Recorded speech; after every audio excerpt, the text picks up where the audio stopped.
তাই জরুরি ভিত্তিতে শুরুতে আমাদের বোঝার দরকার হলো আল্লাহ দ্বীন বলতে আমরা কি বুঝি। এই প্রশ্নের সুস্পষ্ট জবাব রাসূল করিম সাল্লাল্লাহু আলাইহি ওয়াসাল্লামের একটি হাদিসে পাওয়া যায়। হাদিসটাকে মুহাদ্দিসিনে কেরামের পরিভাষায় হাদিসে জিবরীল বলা, কারণ সেখানে উল্লেখ আছে জিবরীল ফেরেশতা রাসূল করিম সাল্লাল্লাহু আলাইহি ওয়াসাল্লামের কাছে একজন অচেনা মানুষের আকৃতি ধারণ করে এসেছিলেন। মুখোমুখি হয়ে বসেছিলেন, কতগুলি প্রশ্ন করেছিলেন। রাসূল প্রশ্নগুলির জবাব দেওয়ার পর জিবরীল যখন চলে গেলেন, তখন রাসূল উপস্থিত সাহাবাদের জিজ্ঞেস করলেন, কোন লোকটা এসে আমার সাথে প্রশ্নোত্তর করে চলে গেল, তোমরা কি তাকে চিনতে পেরেছ? সাহাবাদের পক্ষ থেকে জবাব দেওয়া হলো, আমরা চিনতে পারি। তখন রাসূল বলেন, হাযা জিবরীল আতাকুম ইউআল্লিমুকুম দীনাক। তিনি জিবরীল ফেরেশতা এসেছিলেন আমাকে প্রশ্ন করবেন আর আমি জবাব দেব, এর মাধ্যমে তোমরা তোমাদের দ্বীন শিখে। তাই আমরা একটু খুলাসা করে আলোচনা করে দেখি এই হাদিসে রাসূল আমাদেরকে কি দ্বীন শিক্ষা দেন। জিবরীল যতগুলি প্রশ্ন রাসূলকে করেছিলেন তার মধ্যে একটি প্রশ্ন ছিল মারুফ ঈমান। এর অর্থ হল ঈমান কাকে বলে? জবাবে রাসূল করিম সাল্লাল্লাহু আলাইহি ওয়াসাল্লাম ঈমানের ৬টি মূল কথা বলেন। ঈমানের মূল কথা ৬টি রাসূল জিবরীলের প্রশ্নের জবাবে বলেন। ঈমানের ৬টি মূল কথার প্রথম কথা হলো আমি আল্লাহ বিশ্বাস করি। দ্বিতীয় কথা হলো আল্লাহর ফেরেশতাদের বিশ্বাস করি। তৃতীয় কথা হলো আসমানী কিতাব তথা কুরআন বিশ্বাস করি। চতুর্থ কথা হলো আমি নবী রাসূল বিশ্বাস করি। পঞ্চম কথা হলো আমি আল্লাহর নির্ধারিত তকদীর বিশ্বাস করি। ৬ নম্বর কথা হলো আমি আখিরাতের চিরস্থায়ী জীবন বিশ্বাস করি। এই ৬টি হল ঈমানের মূল কথা। এর সাথে আরো যত আনুষঙ্গিক কথা আছে সবগুলিকে সবিস্তারে দলিল প্রমাণ সহ আকাবিরিন উম্মত অর্থাৎ উম্মতের শীর্ষস্থানীয় আলেমগণ একটি শাস্ত্রে বিন্যস্ত করেছেন, একটি ফর্মের মতো ভর করেছেন। এই শাস্ত্রটাকে পরিভাষাগতভাবে ইলমে আকাইদ বলা হয়, ইলমে কালাম বলা হয়। সারমর্ম হল জিবরীলের প্রথম প্রশ্নের জবাবে রাসূল তার উম্মতকে ইলমে আকাইদ শিক্ষা দেন। আমরা যে আল্লাহর দ্বীন পালনের মাধ্যমে ঐক্যবদ্ধ হব, দ্বীন চিনার জন্য বিষয়গুলি স্মরণ রাখতে হবে। জিবরীলের প্রথম প্রশ্নের জবাবে রাসূল তার উম্মতকে ইলমে আকাইদ শিক্ষা দিলেন। ইলমে আকাইদ কাকে বলে? সহজ সরল সংক্ষিপ্ত পর্যায় হল আল্লাহর যে সমস্ত বিধিবিধান শুধুমাত্র অন্তরে বিশ্বাস করতে হবে, কাজে কর্মে পরিণত করার কিছু নেই। যেমন আল্লাহ আছেন, শুধু অন্তরে বিশ্বাস করতে হবে। আল্লাহ একক, শুধু অন্তরে বিশ্বাস করতে হবে। আল্লাহ লা শরীক, শুধু অন্তরে বিশ্বাস করতে হবে। আদম আলাইহিস সালাম প্রথম নবী, শুধু অন্তরে বিশ্বাস করতে হবে। মুহাম্মদুর রাসূলুল্লাহ শেষ নবী, শুধু অন্তরে বিশ্বাস করতে হবে। সমস্ত নবী রাসূলগণ জীবন বেগুনাহ নিষ্পাপ, শুধু অন্তরে বিশ্বাস করতে হবে। এভাবে আল্লাহর যে সমস্ত বিধিবিধান শুধুমাত্র অন্তরে বিশ্বাস করতে হয়, তাতে কর্মে শরীরের অঙ্গ প্রত্যঙ্গের দ্বারা পালন করার কিছু নাই। এমন সব বিধান জানার নাম ইলমে আকাইদ। কথাগুলি মনে রাখতে হবে, সামনের কথাগুলি বুঝার জন্য সব কথা ফিনিশিং। আল্লাহ দিন বলতে আমি কি বলবো চূড়ান্ত মীমাংসার জন্য কথাগুলি মনে রাখতে হবে। আল্লাহর যে সমস্ত বিধান শুধুমাত্র বিশ্বাস করতে হয়, শরীরের অঙ্গ প্রত্যঙ্গের দ্বারা পালন করার মতো কিছু নেই। এই সমস্ত বিধিবিধান জানার নাম ইলমে আকাইদ। অতঃপর জিবরিল ফেরেশতা জিজ্ঞেস করলেন, মালিক ইসলাম, ইসলাম কাকে? জবাবে রাসূল করিম সাল্লাল্লাহু আলাইহি ওয়াসাল্লাম ইসলামের 5টি মূল কথা বলেছেন। ইমানের মূল কথা ছিল 6টি, ইসলামের মূল কথা 5টি। 1 নম্বর কালেমা মুখে উচ্চারণ করা, 2 নম্বর 5 বেলা নামাজ কায়েম করা, 3 নম্বর রমজান মাসে রোজা রাখা, 4 নম্বর ধনী হলে যাকাত দেওয়া, 5 নম্বর সামর্থ্যবানের হজ করা। এই 5টি হল ইসলামের মূল কথা। এর সাথে আরো যত আনুষঙ্গিক কথা কোরআন হাদিস দ্বারা প্রমাণিত, সবগুলিকে সবিস্তারে দলিল প্রমাণ সহ আকাবিদিনে উম্মত আরেকটি শাস্ত্রে বিন্যস্ত করেছেন, আরেকটি অন্যে মুদব্বর করেছেন। পরিভাষাগতভাবে সেটাকে ইলমে ফিকহ বলা। সারমর্ম হল জিবরিলের 2য় প্রশ্নের জবাবে রাসূল তার উম্মতকে ইলমে ফিকহ শিক্ষা। প্রথম প্রশ্নের জবাবে ইলমে আকাইদ শিক্ষা দিলেন, 2য় প্রশ্নের জবাবে ইলমে ফিকহ শিক্ষা দিলেন।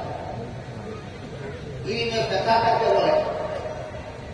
আল্লাহর যে সমস্ত বিধিবিধান শুধুমাত্র অন্তরে বিশ্বাস করলে চলে না, বরং শরীরের বাহ্যিক অঙ্গ প্রত্যঙ্গের দ্বারা পালন করতে হবে।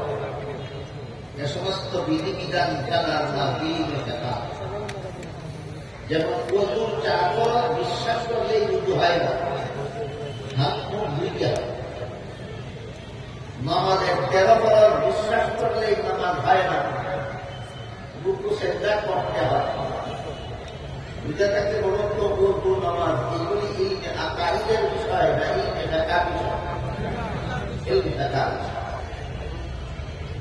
2য় প্রশ্নের জবাবে রাসূল তার উম্মতকে ইলমে ফিকহ শিক্ষা দেন। 3য় প্রশ্ন করলেন, মাল ইহসান, নির্বেজাল ইবাদত। জবাবে রাসূল করিম সাল্লাল্লাহু আলাইহি ওয়াসাল্লাম নির্বেজাল ইবাদতের 2টা মূল কথা বলেছেন। ইমানের মূল কথা 6টা, ইসলামের মূল কথা 5টা, নির্বেজাল ইবাদতের মূল কথা 2টা। একটা হলো আল্লাহ সদা সর্বদা তোমার সামনে আছেন, কিন্তু বিশেষ কারণে তুমি দেখো না। আরেকটা হলো আল্লাহ, তুমিও সদা সর্বদা আল্লাহর সামনে আছো, আল্লাহ সর্বদাই তোমাকে দেখেন। এই হল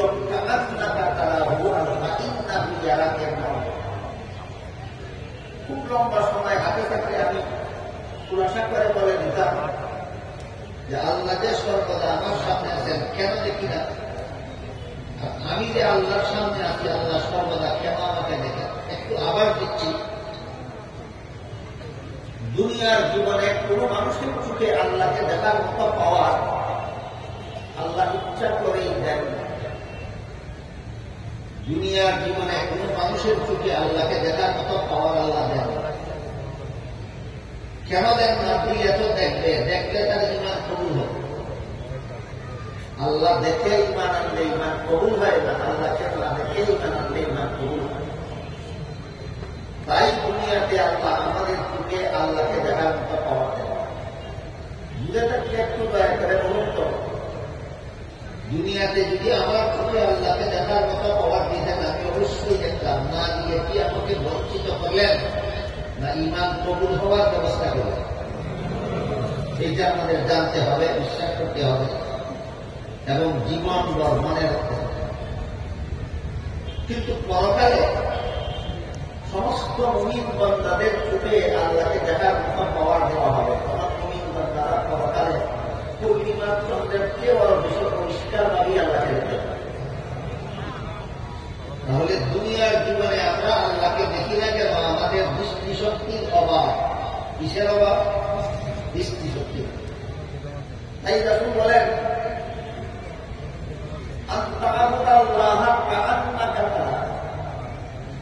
নির্বেজাল ইবাদত হলো সেই ইবাদত যে ইবাদতে যেন তুমি আল্লাহকে দেখছো এমন কোনোভাবে ইবাদত। কান্না শব্দ জন্যই ব্যবহার করেছেন, যদিও আল্লাহ সামনে আছেন, আমার দৃষ্টিশক্তির অভাবে আমি আল্লাহকে দেখি। আর আমি যে সদা সর্বদা আল্লাহর সামনে আছি, আল্লাহ তো দেখার গুণে বিন্দু মাত্র অভাব নেই।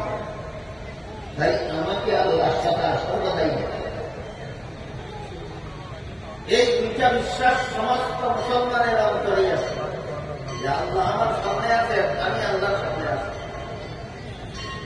আমার দৃষ্টিশক্তির অভাবে আমি আল্লাহকে দেখি না, কিন্তু আল্লাহ দেখার গুণে কোনো অভাব নাই। তাই আল্লাহ অহরহ সদা সর্বদাই আমাকে দেখে।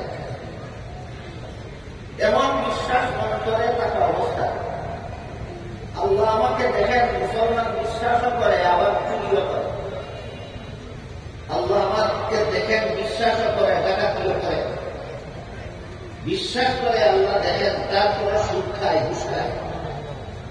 বিশ্বাস করে আল্লাহ দেখেন, তারপর দুর্নীতি করে, জালিয়াতি করে। এমন কেন হয়?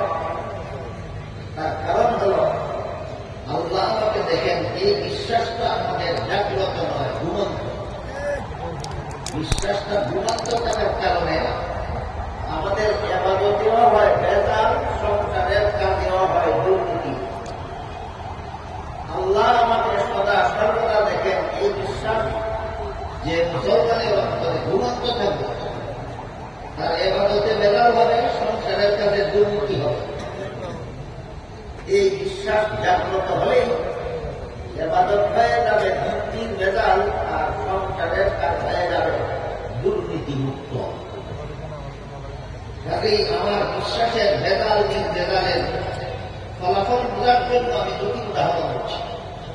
একটি হল, ধরুন আপনার দেওয়াল ঘেরা বাড়িতে রাতে যেন চোর ঢুকতে না পারে, সেজন্য আপনার গেইটে বেতনভোগী পাহারাদার বসিয়ে রাখে।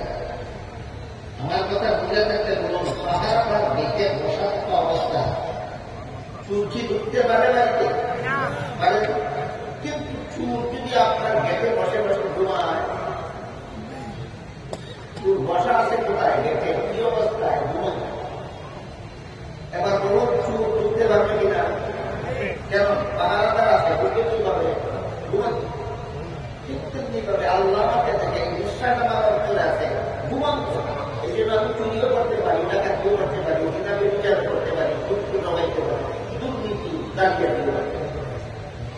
আমার কথা বোঝা থেকে বলুন, যে সমস্ত মুসলমান যত রকমের অপকর্মে লিপ্ত আছে বর্তমান সমাজে, এরা আল্লাহ আমাকে দেখেন, এই বিশ্বাসটা এদের জাগ্রত না তুলন্ত।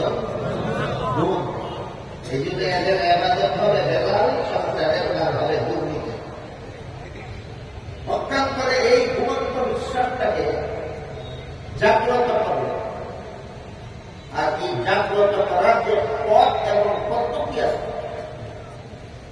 অন্তরে ঘুমন্ত বিশ্বাসকে জাগ্রত করার পথ এবং পদ্ধতিটাকেই তাজকিয়া ভাষায় রিয়াজত মুজাহাদা বলা। সেই বিষয়টা আমি একটু পরে বলি, আগে কথাটা দেখতে। আল্লাহ আমাকে দেখছেন, এই বিশ্বাস অন্তরে জাগ্রত থাকলে কোনো অপকর্মের সাহস মুসলমান করতে পারে। এর একটি উদাহরণ হয়, হযরত ইউসুফ আলাইহিস সালামের সাথে অপকর্ম করার জন্য জুলাইখা একটা খাস কামরায় নিয়ে গেছিল, যে কামরাটা রাজকীয়ভাবে সজ্জিত। এবং সেই কামরার ভিতরে জুলাইখা আর ইউসুফ ছাড়া দুনিয়ার আর কোন মানুষ ছিল না। ইউসুফ আলাইহিস সালাম সেই কামরায় প্রবেশ করে দেখলেন, কামরার এক পাশে পর্দা দ্বারা কোন একটা কিছু ঢেকে রাখা হয়েছে।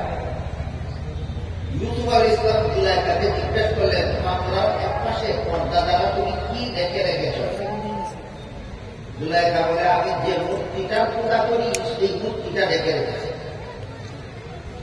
ইউসুফ আলাইহিস জিজ্ঞাসা করলেন তুমি যেটা পূজাই করো রেখে রাখলে কেন? জুলাইখা বলে একবার আমি তোমার সাথে জিনা করব, তাই পূজার মূর্তির সামনে জিনা করতে আমার লজ্জা হয়, এই জন্য মূর্তিটা রেখে রেখেছি যেন নির্বিঘ্নে আমি জেনারে করতে চাই। ইউসুফ আলাইহিস জিজ্ঞাসা করলেন তোমার মূর্তির সামনে জিনা করলে কি মূর্তি দেখবে? আপনারা কি বলেন? জুলাইখা বলেন না, এর সামনে জিনা করলেও দেখবে। ইউসুফ জিজ্ঞাসা করলেন তার সামনে জিনা করলেও দেখে না, ডাকলেও দেখে না, তাহলে ডাকার দরকারটা কি ছিল? জুলাইখা বলে যদিও আমার মূর্তি দেখে না, কিন্তু যে কারিগর মূর্তিটা নির্মাণ করেছে সেই কারিগর মূর্তির চোখের মধ্যে দেখার ভঙ্গি দিয়ে নির্মাণ করে। মূর্তির চোখে দেখে না, কিন্তু তার চোখের মধ্যে দেখার একটা ভঙ্গি আছে, এই ভঙ্গিটার কারণে আমার লজ্জা। ইউসুফ আলাইহিস সালাম তখন বললেন তোমার পূজার মূর্তির চোখের মধ্যে শুধু দেখার ভঙ্গি আছে, আসলে দেখে না। তারপরে যদি এর সামনে আমার সাথে জিনা করতে তোমার লজ্জা হয়, আমার আল্লাহ যে আসলে দেখে সেই আল্লাহর সামনে তোর সাথে আমি কোন সহজে জিনা করতে পারি? বুঝে থাকলে বলুন তো আল্লাহ আমাকে দেখে এই বিশ্বাসটা ইউসুফ আলাইহিস সালামের অন্তরে ঘুমন্ত ছিল।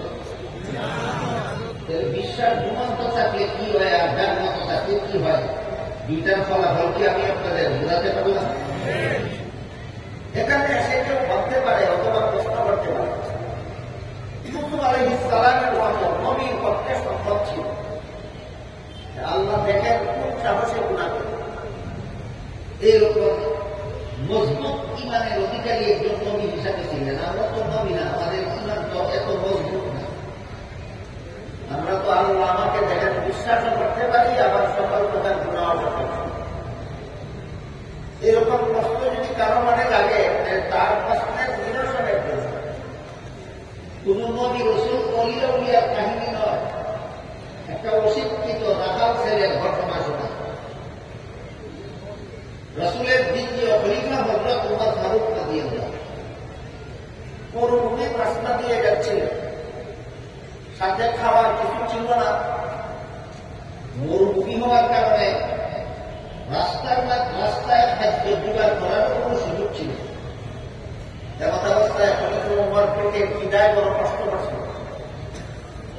তখন দেখলেন একটা রাখাল ছেলে মরুভূমিতে এক পাল ছাগলের রাখালি। তারা বলুন রাখাল ছেলে কোন প্রশিক্ষিত হয় না, বড় আলেম হয় না, অশিক্ষিত মূর্খ হয়? অশিক্ষিত মূর্খ একটা রাখাল ছেলে মরুভূমিতে ছাগলের রাখালি। তিনি দেখলেন রাখাল ছেলে তার পালের একটা দুধের ছাগলের দুধ প্রদান করে পান করেছে। তাই খলিফা ওমর রাখাল ছেলের কাছে গিয়ে বললেন, রাখাল ভাই, আমার পেটে বড় খিদা, তুমি আর একটা ছাগলের দুধ দোহন করে আমাকে দাও, আমি একটু পান করি, আমার পেটের খিদা দিও। রাখাল ছেলে খলিফা ওমরকে মুসাফির মনে করে বলল, মুসাফির ভাই, এই ছাগলের পালের মালিক আমি নই, আমি মালিকের বেতন চাকর।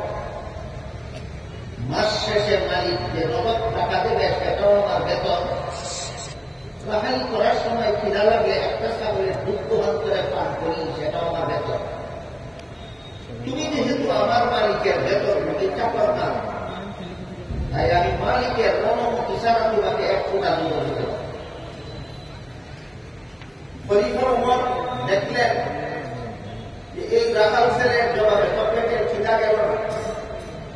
এতে খলিফা ওমর দুঃখিত না হয়, বরং মনে মনে আরো বেশি আনন্দিত হলেন এই কল্পনা করে যে আমার পেটে খিদা গেলে গেল না গেলে নাই, আমার দেশের একটা রাখাল ছেলে যে এত বড় আমানতদার, সে তার মালিকের অনুমতি ছাড়া মাল কাউকে দেয় না, এতেই আমার আত্মাটা খুশি।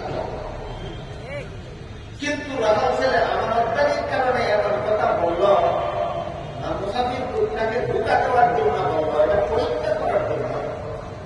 খলিফা ওমর রাখাল ছেলেকে নিজের মনের অবস্থা প্রথম দেখে বললেন, ঠিক আছে, তুমি যদি একটা ছাগলের দুধ আমার কাছে আমাকে বিনামূল্যে না দাও, তাহলে একটা দুধের ছাগল আমার কাছে উচিত মূল্যে বিক্রি করে ফেলে, যাতে আমার একটা উপকার হবে, তোমার একটা উপকার। আমার উপকার এই হবে, এক্ষুনি আমি এই সামনে দুধ করে পান করবো, আমার পেটে কিনা যাবে, তোমাকে মালিক যে বেতন দেবে এর অতিরিক্ত একটা ছাগলের মূল্য তুমি অতিরিক্ত পাবে, এটা তোমার হোক। এই কথা বলার পরে রাখাল ছেলে জিজ্ঞেস করলাম, মুসাফির ভাই তোমার কথা তো মালিকের একটা দুধের ছাগল তোমার কাছে বিক্রি করে পয়সাটা যদি আমি আত্মসাৎ করে দিই, মালিক যখন করে দেখবে ছাগল একটা কম, তখন তো আমাকে জিজ্ঞেস করবে ছাগল একটা কম কেন, মালিককে দিবে। খলিফা উমর রাখাল ছেলে বলেন, মালিককে বলবা একটা ছাগল বাঘে তুলে নিয়ে আসছে, বাঘে ছাগল তুলে নিয়ে গেলে রাখালের দিলাবার কোনো ক্ষমতা নাই, তোমার বিরুদ্ধে কোনো অভিযোগ চলবে না, বিচার চলবে। এই কথা বলা মাত্রই রাখাল ছেলে মুসাফির লোকটার প্রতি দারুণ ভাবে চটে গেল, দিয়ে বলল, এই বেটা মুসাফির দাঁড়া, আমার একটা কথা শুনে যা। আমি আমার মালিকের বিশ্বস্ত চাই, আমি যদি বলি ছাগল একটা বাঘে চলে নিয়ে গেছে, তাহলে শতকরা 100 মালিক আমাকে বিশ্বাস করবে, আমার বিরুদ্ধে বিচার দায়ের করবে না, কোনো অভিযোগ দেবে। কিন্তু তুই বল, শেষ বিচারে কি আল্লাহ যখন জিজ্ঞাসা করবেন মালিকের ছাগলটা কি করছিনি, তখন কি করবে? এটা কি একজন নবীর ঘটনা না খলিফা উমরের দেশের একটা রাখাল ছেলে? সে যে বিশ্বাস করতো আল্লাহ দেখতেছেন, এই বিশ্বাস কি তার অন্তরে ঘুমন্ত ছিল না জাগ্রত? খলিফা উমরের দেশের একটা ছাগলের রাখাল ছেলের অন্তরে যদি আল্লাহকে দেখেন বিশ্বাস জাগ্রত থাকতে পারে, তাহলে আমাদের মতো শিক্ষিত আলেম সমাজ, আমাদের মতো সচেতন মুসলমানদের অন্তর কেন ঘুমন্ত থাকে? সেটা কি আমি আপনাদের বোঝাতে পারলাম? জিবরিল যখন প্রশ্ন করেন নির্বেজাল ইবাদত কাকে বলে, আল্লাহ রাসূল নির্বেজাল ইবাদতের দুইটা মূল কথা বলেন। একটা হলো আল্লাহ তোমার সামনে আছে, একটা তুমি আল্লাহর সামনে আছে। এই দুইটা মূল কথার সাথে আরো যত আনুষঙ্গিক কথা আছে সবগুলিকে সবিস্তারে দলিল প্রমাণ সহ আকাবিরিনে উম্মত আরেকটা শাস্ত্রে বিন্যস্ত করেছে। পরিভাষাগতভাবে সেই শাস্ত্রটাকে ইলমে তাসকিয়াও বলা হয়, ইলমে তাসাব্বুহ বলা হয়। সারমর্ম হল জিবরিলের তৃতীয় প্রশ্নের জবাব। রাসূল তার উম্মতকে ইলমে তাসকিয়া শিক্ষা দেন। ইলমে তাসকিয়া কাকে বলে? আল্লাহর যে সমস্ত বিধিবিধান শুধু অন্তরে বিশ্বাস করলে চলে না, আর শরীরের ব্যক্তিক অঙ্গ প্রত্যঙ্গের দ্বারা পালন করা যায় না, বরং বিশ্বাস করতে হয় অন্তরের দ্বারা, পালন করতে হয় অন্তরের দ্বারা। এই সমস্ত বিধান জানার নাম ইলমে তাসকিয়া। যেমন ধরো, আমি বিশ্বাস করি আল্লাহ আমাকে দেখেন, তারপরে চুরি করি, সুদ খাই, ঘুষ খাই, বিশ্বাস জাগ্রত থাকার কারণে না, ঘুমন্ত থাকে। এই বিশ্বাসটাকে কি হাতের দ্বারা ধাক্কা দিয়ে জাগানো যাবে? মুখের দ্বারা চেঁচামেচি করে জাগানো যাবে? নাকি পায়ে লাভ দিয়ে থাকবে? বুঝেও না। অন্তরে ঘুম, অন্তরের সাধনার দ্বারা জাগাতে হয়। ওই সাধনাটাকে পরিভাষাগত ভাবে রিয়াজত মুজাহাদা বলা হয়। তাতেই আল্লাহ যে সমস্ত বিধান বিশ্বাসও করতে হয় অন্তরের দ্বারা, পালনও করতে হয় অন্তরের দ্বারা, এই সমস্ত বিধান জানার নাম ইলমে তাসকিয়া। এবার আমরা পিছনের কথাগুলি ঘুরাইয়া শোনার বোঝার চেষ্টা করি। জিবরিলের প্রথম প্রশ্নের জবাবে রাসূল উম্মতকে এই আকাইদ শিক্ষা দিয়েছেন। দ্বিতীয় প্রশ্নের জবাবে রাসূল উম্মতকে ইলমে ফিকহ শিক্ষা দিয়েছেন। তৃতীয় প্রশ্নের জবাবে রাসূল উম্মতকে ইলমে তাসকিয়া শিক্ষা দিয়েছেন। মনে রাখতে হবে পরবর্তী কথাগুলি বোঝার। জিবরিলের প্রথম প্রশ্নের জবাবে রাসূল উম্মতকে ইলমে আকাইদ শিক্ষা দিয়েছেন। দ্বিতীয় প্রশ্নের জবাবে উম্মতকে ইলমে ফিকহ শিক্ষা দিয়েছেন। তৃতীয় প্রশ্নের জবাবে ইলমে তাসকিয়া শিক্ষা দিয়েছেন। হাদিসের শেষে বলে দিয়েছেন, এই তিনটা এলেম হলো তোমাদের দিন। এবার বলুন, আমাদের দিন কথাটা এলিমের নাম, তিনটা এলিমের নাম। এক নম্বর হল ইলমে আকাইদ, দুই নম্বর হল ইলমে ফিকহ, তিন নম্বর হল ইলমে তাসকিয়া। দিন বুঝলাম কাকে বলে? তিনটা এলিম আমাদের দিন। কটা এলিম আমাদের দিন? এবার মূল আয়াতে ফিরে যায়। আল্লাহ পাক রব্বুল আলামিন সূরা আলে ইমরানের 103 নম্বর আয়াতে বলেন, তোমরা আল্লাহর দিন পালনের মাধ্যমে প্রবদ্ধ। মনে আছে কথা? আল্লাহর রশিকে শক্তভাবে ধারণ করার মাধ্যমে প্রবদ্ধ হও। এর তফসিল হল মুফাসসিরিনে কেরামের চূড়ান্ত সিদ্ধান্তকৃত ব্যাখ্যা হল, এখানে আল্লাহর রশি বলতে আল্লাহর দিন দিয়েছে। তাহলে আয়াতের মর্মটা হল তোমরা আল্লাহর দিন পালনের মাধ্যমে প্রবদ্ধ হও। কত প্রকার এলিম আমাদের দিন, এর মধ্যে প্রথমটা কি? ইলমে আকাইদ। ইলমে আকাইদের সিদ্ধান্ত মেনে নিয়ে মুসলমান প্রবদ্ধ। ইলমে ফিকহের সিদ্ধান্ত মেনে নিয়ে মুসলমান প্রবদ্ধ। ইলমে তাজকিয়ার সিদ্ধান্ত মেনে নিয়ে মুসলমান প্রবদ্ধ হও। এই জন্য আল্লাহ রাসূল বিহাব্বিল্লাহি জামিআন ওয়া লা তাফাররাকু ইয়াশানু। এখন যদি ইলমে আকাইদের সিদ্ধান্ত কোন মুসলমান নিতেই মানে না, আমাদেরকে তার দলে গিয়ে ওর প্রবদ্ধ হওয়ার দরকার। এই ক্ষেত্রটাই বর্তমান সমাজে বেশি চলেছে।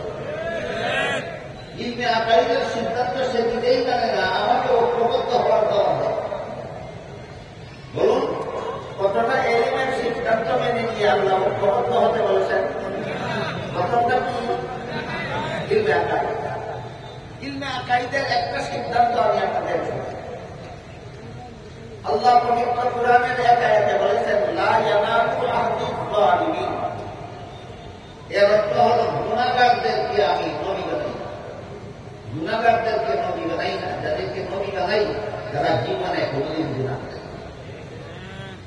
এখান থেকে আহলে সুন্নাত ওয়াল জামাতের চূড়ান্ত সিদ্ধান্ত সাব্যস্ত হয়েছে, আদম আলাইহিস সালাম থেকে নিয়ে মুহাম্মদুর রাসূলুল্লাহ সাল্লাল্লাহু আলাইহি ওয়াসাল্লাম পর্যন্ত সমস্ত নবী রাসূলগণ আজীবন বেগুনাহ নিষ্পাপ। মন গড়া ভিত্তিতে না কুরআনের নির্দেশের ভিত্তিতে? কুরআনে আল্লাহ নির্দেশ দিয়েছেন, লা ইয়ানালু আহদিয যালিমিন, গুনাহগারদেরকে নবী বানাই না। এত সত্ত্বেও আমাদের মুসলমান সমাজে কিছু লোক আছে স্বঘোষিত পণ্ডিত, আর কিছু লোক আছে স্বঘোষিত আমির। কিছু লোক স্বঘোষিত পণ্ডিত, কিছু লোক স্বঘোষিত আমির, যারা নিজে নিজেই পণ্ডিত, নিজে নিজেই আমির। তারা বিভিন্ন নবীর জীবনের বিভিন্ন ঘটনাকে ভ্রান্ত ব্যাখ্যার মাধ্যমে গুনাহগার সাব্যস্ত করে। আর বর্তমানে সুরে সুরে কওমি আলেমদের দাওয়াত দিচ্ছে, আসুন আল্লাহর কোরআনের নির্দেশ মতো আমরা ঐক্যবদ্ধ হয়ে যাই। পুরান 3 ঘন্টা কোরআনের নির্দেশ। কোরআন বলেছে নবীগণকে গুনাহগার মানার মাধ্যমে ঐক্যবদ্ধ হও, আর নবীগণকে বেগুনাহ মানার মাধ্যমে ঐক্যবদ্ধ হও। দুটো বেটা নবীর বেগুনাহ মানবতা তোর মুখে উঠিয়ে দাওয়াত শোনা হয় না, হায়াত থাকলে তোর মুখে উঠিয়ে শব্দ উচ্চারণ হতো না।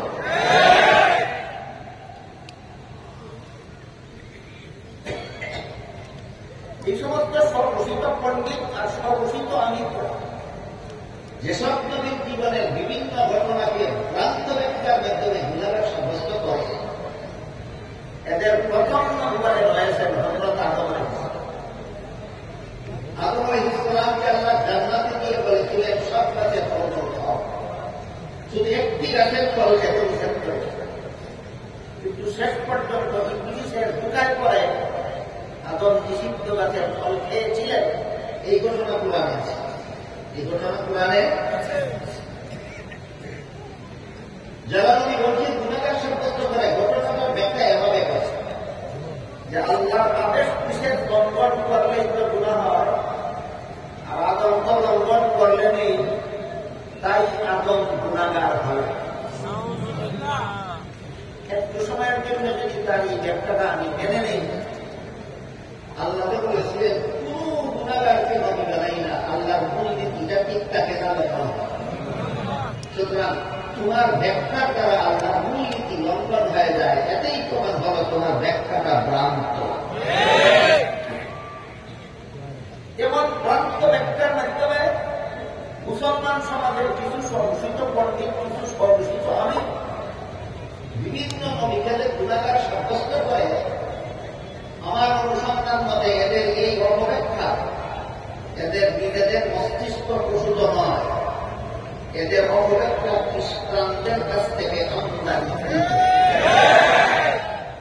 নবীগণকে গুণাগার মনে করা মুসলমানি মতবাদ নয়, খ্রিস্টানি মতবাদ। তুমি নিজেই খ্রিস্টানি মতবাদে বিশ্বাসী, তুমি মুসলমানকে কুরআন দ্বীনের ঐক্যের দেওয়া দাও। এবার আমরা বোঝার চেষ্টা করি নবীগণকে গুণাগার সাব্যস্ত করা খ্রিস্টানি মতবাদ কিভাবে। বাংলাদেশের স্বাধীনতা লগ্ন থেকে খ্রিস্টানদের একটা সংগঠন খ্রিস্ট ধর্ম প্রচারের কাজে নিয়োজিত আছে বাংলাদেশে। এদের নাম হল খ্রিস্টান মিশনারি বাংলাদেশ। এদের পক্ষ থেকে আপনাদেরকে খ্রিস্ট ধর্মের দাওয়াত দেওয়ার জন্য যে সমস্ত বই পুস্তক প্রকাশিত হয়েছে এর মধ্যে খ্রিস্টানদের লিখিত একটা বইয়ের নাম কুরআন এর আলোকে বেহেশতে যাওয়া। এটা কোন মুসলমানের লেখা বই নয়, এটা খ্রিস্টানদের লেখা। বাংলা ভাষায় লিখেছে, নাম দিয়েছে কুরআনের আলোকে বেহেশতে যাওয়া। সেই বইয়ে খ্রিস্টানেরা লিখেছে প্রথম মানুষ আদম, প্রথম পাপিষ্ঠ। আদম কি শুধু প্রথম মানুষ না প্রথম নবীও? প্রথম নবী আদম, প্রথম পাপিষ্ঠ। কি ছিল আদমের পাপ? খ্রিস্টানেরা লিখেছে জান্নাতে নিষিদ্ধ গাছের ফল খাওয়া ছিল আদমের পাপ। তারপরে সেই বইয়ের 2 নম্বর যে কথাটা লেখে সেটা হল এই পাপিষ্ঠ আদমের বংশে যত নবী জন্মগ্রহণ করেছে সবগুলি নবীর জন্মগত পাপিষ্ঠ। কি ছিল অন্যান্য নবীর পাপ? পাপিষ্ঠ আদমের বংশের জন্ম হওয়াটাই ছিল অন্যান্য নবীর পাপ। তারপরে ওই বইয়ে লেগেছে শেষ পর্যন্ত আল্লাহ একজন নবীকে নিষ্পাপ বানাবার জন্য আর পাপিষ্ঠ আদমের বংশের জন্ম না দিয়ে আমরা নিজের বংশে জন্ম দিই। তিনি হলেন হযরত ঈসা আলাইহিস সালাম।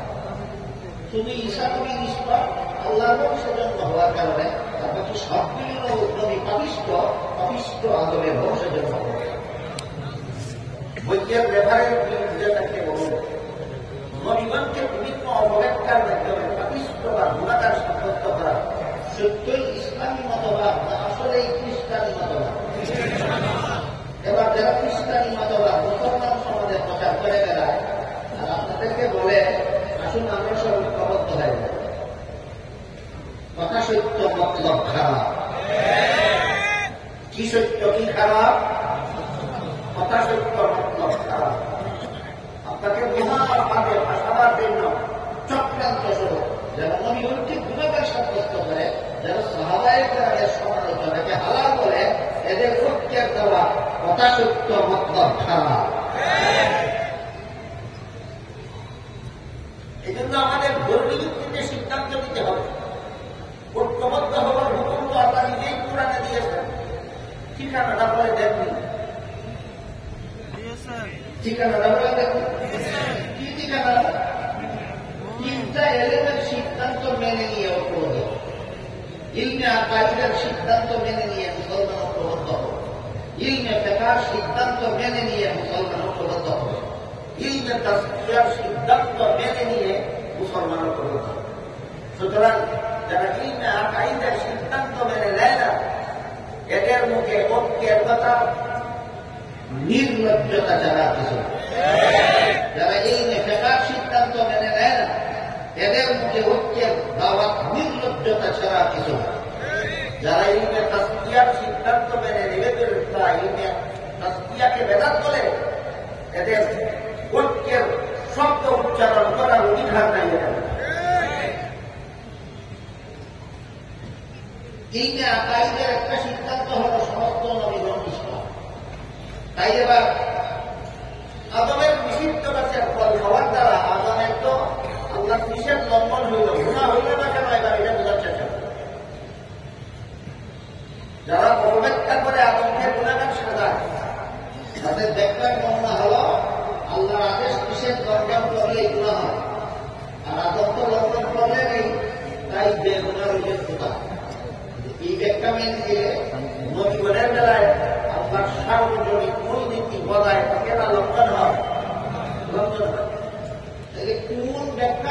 আল্লাহর মূল নীতিও ঠিক থাকে, আর আদমের বেগুনা সাব্যস্ত হয়, এবার সেটা আমাদের গুণা দরকার।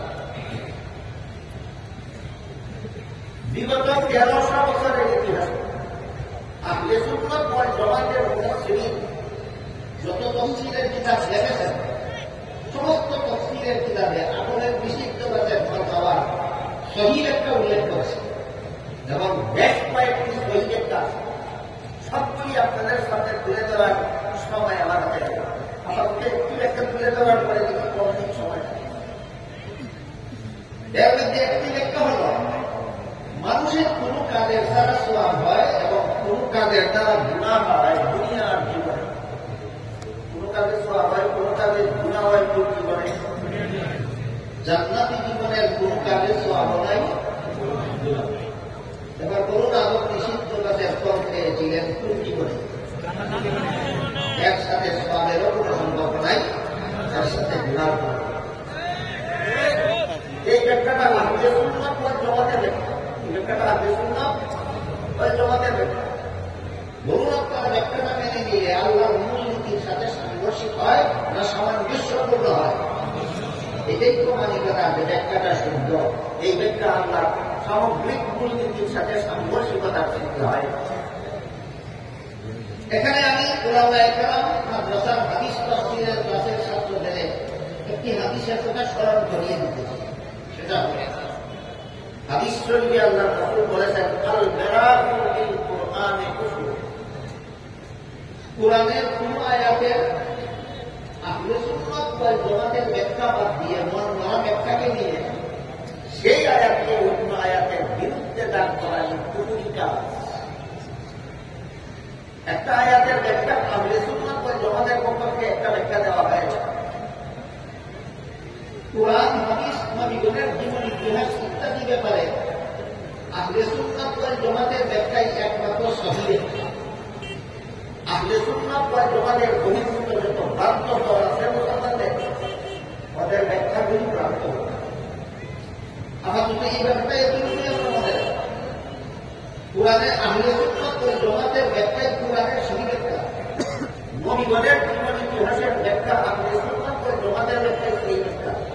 আহলে সুন্নাত ওয়াল জামাতের মনীষী ছাড়া অন্যরা যদি কুরআনের ব্যাখ্যা করে সেটাও যারা ব্যাখ্যা সাব্যস্ত হবে, অন্যরা যদি নবী রাসূলের জীবন ইতিহাসের ব্যাখ্যা করে সেটাও যারা ব্যাখ্যা করে। কাজেই হাদিস শরীফে যে রাসূল বলেছেন কুরআনের আয়াত নিয়ে ঝগড়া বাঁধানো কুফরি, কুরআনের আয়াত নিয়ে ঝগড়া বাঁধানো কুফরি, কুরআনের আয়াত নিয়ে ঝগড়া বাঁধানোর মুখী, এই হাদিসের ব্যাখ্যায় মুহাদ্দিসিনে কেরাম উল্লেখ করেছেন। পবিত্র কুরআনে আল্লাহ একটি কথা বলেছেন সহিহ ব্যাখ্যা মতো, এই কথাটাকে মন গড়া ব্যাখ্যা মতো সাজিয়ে আরেকটি আয়াতের বিরুদ্ধে দাঁড় করানো ইসলাম কুরআন নিয়ে ঝগড়া বাঁধানো এমন কাজ যারা করে তারা কুফরি কাজে লিপ্ত। দুঃখিত, আমি আমার হাতে সময় করব, সেটা সবিস্তারে আলোচনা হওয়ার দরকার। একটি মাত্র উদাহরণ দিচ্ছি, শুনুন। আল্লাহ পাক রব্বুল আলামিন এক আয়াতে বলেন, লা ইয়াকালু আহলুল যালিমিন, গুনাহগারদেরকে আমি নবী বানাই। এই আয়াতে গুনাহ আহলে সুন্নাত ওয়াল জামাতের ব্যাখ্যা মতো গুনাহ বলতে শাস্তিযোগ্য অপরাধ। এই আয়াতে গুনাহ বলতে কেমন অপরাধ? শাস্তিযোগ্য অপরাধ। আল্লাহর দরবারে যারা শাস্তিযোগ্য অপরাধ করে এদেরকে আমি নবী বানাই। এটাকেই বাংলা ভাষার পাপও বলা হয়, শাস্তিযোগ্য অপরাধ বলা হয়, ফার্সি ভাষায় গুনাহ বলা হয়, আরবি ভাষায় জুলুম। যে অপরাধের কারণে আল্লাহ দরবারে শাস্তি ভোগ করতে হবে, যেমন অপরাধকেই বাংলায় বলে পাপ, ফার্সিতে বলে গুনাহ, আরবিতে বলে জুলুম। আল্লাহ বলেন এমন গুনাহগারকে নবী বানাই। এখানে গুনাহ বলতে শাস্তিযুক্ত অপরাধ বোঝানো হয়েছে, এটাই আহলে সুন্নাত ওয়াল জামাতের ব্যাখ্যা। তাহলে আবার দেখুন, সূরাতুল ফাতহের প্রথম দিকে আল্লাহ আমাদের নবীকে সম্বোধন করে বলেন, লিয়াগফিরা লাকাল্লাহু মা তাকাদ্দামা মিন যামবিকা ওয়া মা তাআখার। হুদায়বিয়ার সন্ধির মাধ্যমে আপনাকে যে বিজয় সাধন করে দিচ্ছি, এর দ্বারা আপনার আগের গুনাহ পিছের গুনাহ মাফ করে দিয়েছে। আল্লাহকে বললেন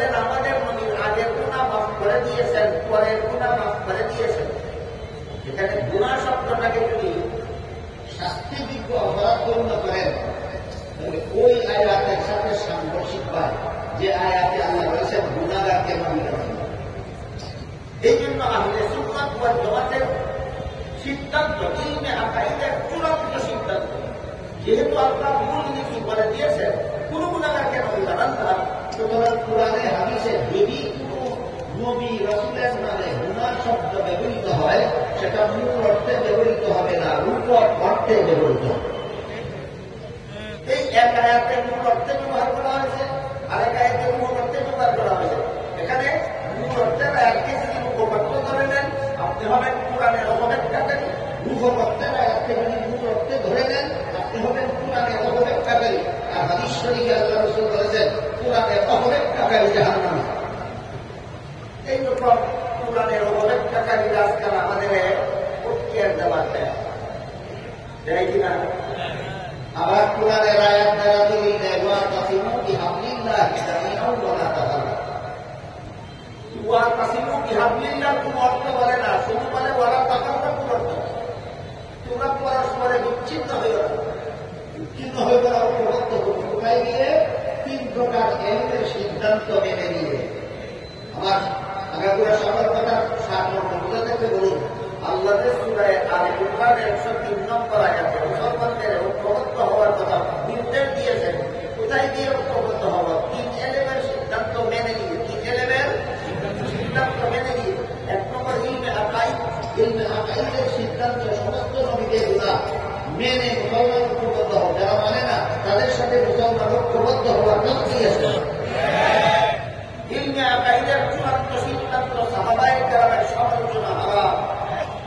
হাদিস শরীফে রাসূল কারীম সাল্লাল্লাহু আলাইহি ওয়াসাল্লাম বলেন ইযা রাআইতুমুল লাযীনা ইয়াসুবুনা আসহাবি ফাকুলু লানাতুল্লাহি আলা শাররিকুম। হে আমার উম্মত মুসলমানেরা, তোমরা যখন ওই সমস্ত লোকদের দেখতে পাবে যারা আমার সাহাবাদের সমালোচনা করে এদেরকে বলে দিও সাহাবা সমালোচকদের উপর আল্লাহর লানত। বুঝে দেখতে বলুন এই যে আকাইদের সিদ্ধান্ত অনুযায়ী সাহাবায়ে কেরামের সমালোচনা হালাল না হারাম? সুতরাং যারা সাহাবাদের সমালোচনাই যাদের পেশা এদের মুখে ঐক্যের বাণী শোভা পায় না। শুধু শোভা পায় না তাই নয়, বেহায়ামি নির্লজ্জতা ছাড়া কিছু না। বেটা ধরে আল্লাহ সাহাবাদের সমালোচনা করে ঐক্যবদ্ধ হতে বলেননি, ধরে আল্লাহ বলেছেন সাহাবাদের সমালোচনাকে হারাম জেনে ঐক্যবদ্ধ হও।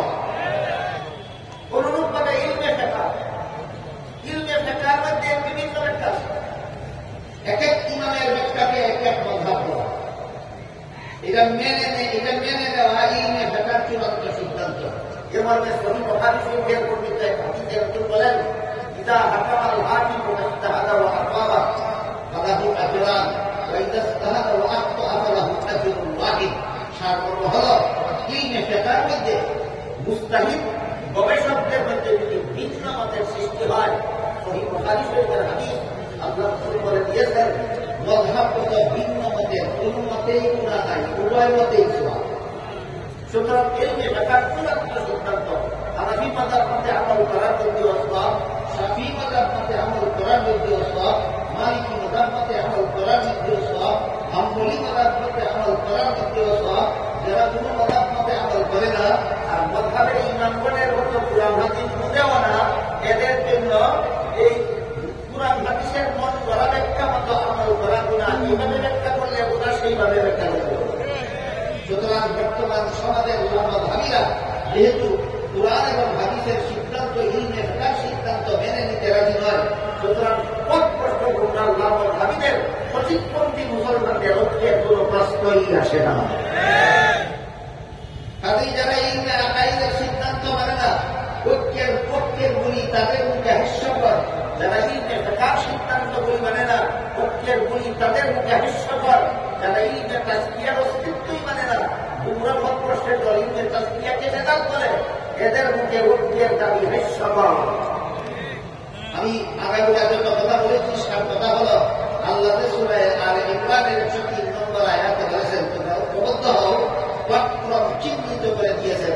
ইলমে আকাইদের সিদ্ধান্ত মেনে নিয়ে মুসলমান ঐক্যবদ্ধ হও, ইলমে ফিকহের সিদ্ধান্ত নিয়ে মুসলমান ঐক্যবদ্ধ হও, ইলমে তাজকিয়ার সিদ্ধান্ত মেনে নিয়ে মুসলমান ঐক্যবদ্ধ হও। আল্লাহ আমাদেরকে ঐক্যবদ্ধ হওয়া এবং ঐক্যবদ্ধ হওয়ার ঠিকানাটা সুস্পষ্টভাবে বুঝে জীবন সম্পদ ধরে রাখার সৌভাগ্য দান করুন, সবাই বলুন আমিন। সুবহান রাব্বিকা রাব্বিল ইজ্জাতি আম্মা ইয়াসিফুন ওয়া সালামুন আলাল মুরসালিন, আলহামদুলিল্লাহ।